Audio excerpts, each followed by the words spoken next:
అంటూ పుట్టినట్టు నా కొరకు ఆ చూకి అందలేదు ఇంతవరకు వచ్చింది గాని ఈడు ఒంటి వరకు వేధించలేదు నన్ను జంట కొరకు చూశాక ఒక్కసారి ఇంత వెలుగు నా వంక రాను అంది కంటి కునుకు ఈ అల్లరి గారడి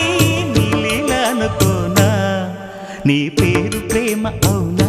ఇవాళే నిన్ను పోల్చుకున్నా